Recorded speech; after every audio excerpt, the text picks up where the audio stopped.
अस्सलाम वालेकुम। क्या हाल है? आप ठीक हैं? अभी आप एक वीडियो देखेंगे, मुझे यकीन है ये वीडियो आपकी ज़िंदगी बदल देगी। लेकिन इस वीडियो पर जाने से पहले मेरी आपसे दरख्वास्त है कि अगर आपने अभी तक हमारे चैनल को सब्सक्राइब नहीं किया तो आप इसको सब्सक्राइब ज़रूर कर दीजिए। आपकी स्क्रीन पर इस वक्त ये सुर्ख निशान नज़र आ रहा है, आप इसे पुश कर दीजिए और ये जो घंटी का निशान है आप इसे भी हल्का सा टच कर दें। ये चैनल इंशाल्लाह आपके हर मसले में रहनुमाई करेगा, ये मेरा दावा है।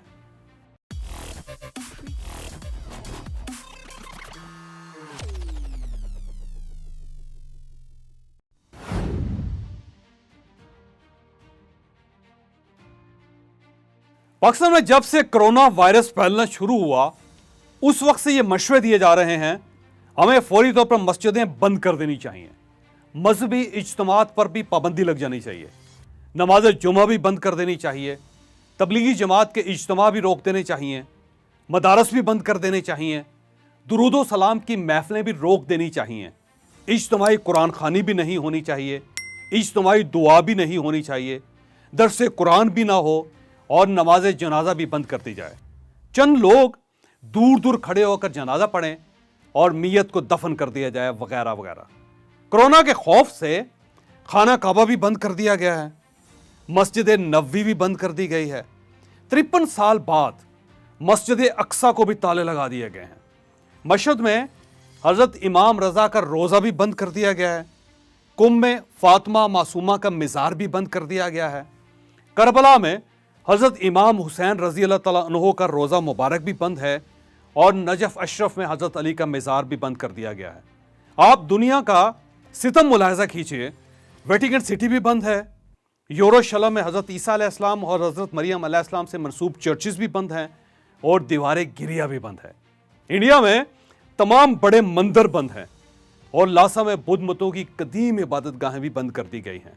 लिहाजा पूरी दुनिया इस वक्त बेयकीनी लादीनी का शिकार है। मैंने ज़िंदगी में पहली बार इस मुल्क में एक फीकी सी शब मिराज भी देखी है। यह भी क्या ज़िंदगी है? हमारी ज़िंदगी से ईमान ही ख़त्म हो गया। हम इंसान जब अल्लाह से राब्ता ही नहीं कर सकेंगे तो हम पर तारी ये वबा कैसे टलेगी? अल्लाह हमारी ये सख्ती कैसे कम करेगा? इंसान अगर मुसीबत में खुदा को याद नहीं करेगा तो फिर ये कब करेगा? हम इंसानों को जब चोट लगती है तो हम क्या करते हैं? आप जरा याद कीजिए, हम क्या करते हैं? हम हाय मां या अल्लाह कहते हैं। लेकिन अगर कोई हम पर यह पाबंदी लगा दे कि तुम चोट के दौरान दर्द में अल्लाह को याद कर सकते हो और ना ही अपनी मां को तलब कर सकते हो, तो फिर हम इंसान क्या करेंगे? हमारे पास क्या ऑप्शन बचेगा? अल्लाह को याद करना हम इंसानों की मजबूरी है।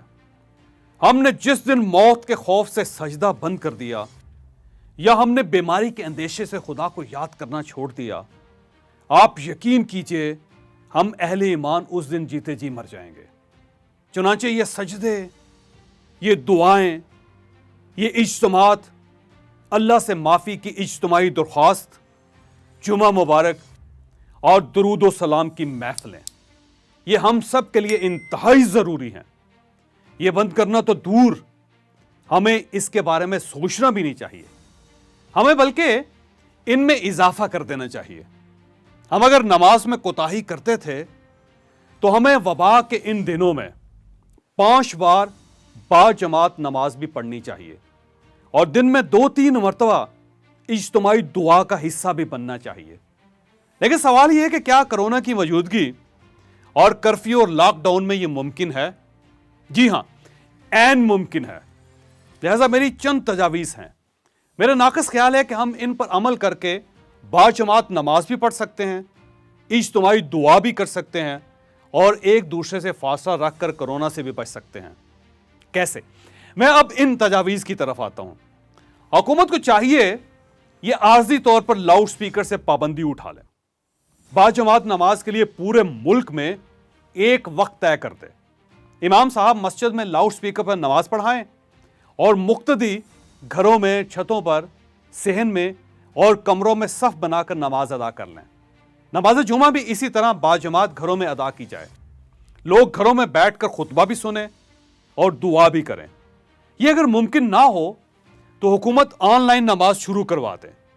ये मोबाइल फ़ोन कंपनियों की मदद ले, ईवान सदर को मरकज़ बनाए, इमाम ईवान सदर में नमाज पढ़ाए, ये नमाज तमाम मोबाइल नेटवर्क्स के ज़रिए पूरे मुल्क में सुनाई जाए और लोग उस जमात का हिस्सा बन जाएं। हुकूमत टेलीविज़न के ज़रिए भी नमाज और दुआ करवा सकती है। तमाम प्राइवेट चैनल्स नमाज दिखाएं और लोगों को सुनाएं और लोग घरों में नमाज पढ़ लें। हुकूमत 22 करोड़ लोगों के लिए इज्तिमाई दुआ का बंदोबस्त भी कर सकती है। चैनल्स ये दुआ दिखाएं और लोग इसमें शामिल हो जाएं। पूरे मुल्क के लिए दुरूद सलाम का बंदोबस्त भी किया जाए और रोज़ाना इज्तिमाई कुरान खानी भी हो। हुकूमत वक्त तय कर दे, लोग उस वक्त तलावत करें और इज्तिमाई दुआ हो जाए। मेरी ये तजावीज़ अनोखी नहीं है। मोरक्को के शहर तांजा में चंद दिन पहले पूरे शहर ने इसी तरह इज्तिमाई दुआ की थी। लोग रात के वक्त अपनी अपनी छतों पर जाए नमाज बिछा कर बैठ गए थे। मोबाइल की लाइट्स ऑन थी। इमाम साहब दुआ करते जा रहे थे और लोग उनके पीछे पीछे पढ़ते जा रहे थे। चुनांचे पूरे शहर में फर्श से लेकर अर्श तक एक ही आवाज थी। हम 22 करोड़ लोग भी इसी तरह अपने अल्लाह को बुला सकते हैं। बस हमें सिर्फ एक काम करना होगा, हमें जदीद टेक्नोलॉजी की मदद लेना होगी। हम मोबाइल फ़ोन, टेलीविज़न और स्काइप के साथ जुड़कर बाजमात नमाज भी पढ़ सकते हैं और इज्तिमाई दुआ भी कर सकते हैं। हम अपने रब, अपने अल्लाह को आवाज़ भी दे सकते हैं। आप कोरोना से महफूज रहने के लिए हमारी वीडियो कोरोना का इलाज निकल आया ज़रूर देखिए। ये मुश्किल की इस घड़ी में आपकी हेल्प करेगी। आपको ये वीडियो पसंद आई है तो आप इसे अपने अजीज़ों और रिश्तेदारों के साथ ज़रूर शेयर कीजिएगा।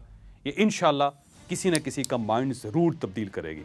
अल्लाह ताला आप और आपके अहले खाना को हर किस्म की मुसीबत से महफूज रखे।